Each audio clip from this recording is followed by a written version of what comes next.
kayo kumakbo. Diba? Kumakbo kayo, yung pinaka-bilis yung takbo, bilisan nyo na ha. Gisel.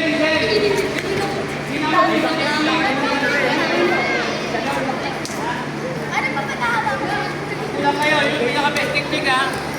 Yung best technique. Okay. Pero, kung mako-corner kayo, di na may iwasan, saka lang kayo didepensa. Okay.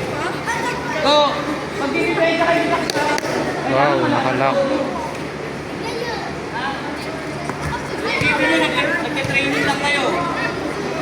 Ha? Nakaintindihan? So dito sa training, i-develop natin yung lakas ng loob nyo ha. Hindi pwede mahina ang loob dito ha. Okay. So kaya, magkakaroon tayo ng sparring, pero kayo rin naman. Okay? So dito,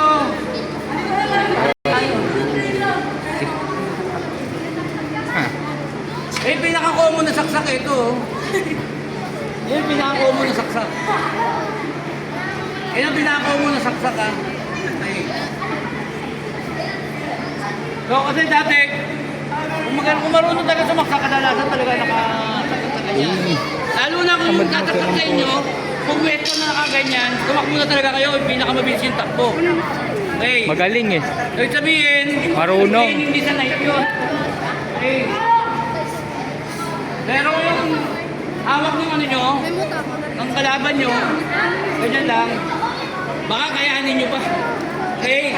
Pero yung sabi sa inyo, hanggat kaya, tumakbo, hanggat may lupa ha. Bakit? Ito ha, tingnan nyo. Tingnan nyo, gagamitan natin ng Parang galing. X-lock. Eh. X-lock. Okay. So tandaan nyo ha, tingnan nyo mabuti ha, tingnan nyo mabuti yung position ko ha. Tingnan nyo yung position ko ha. Ito, wala kami yung position ko ha. O, tingnan nyo.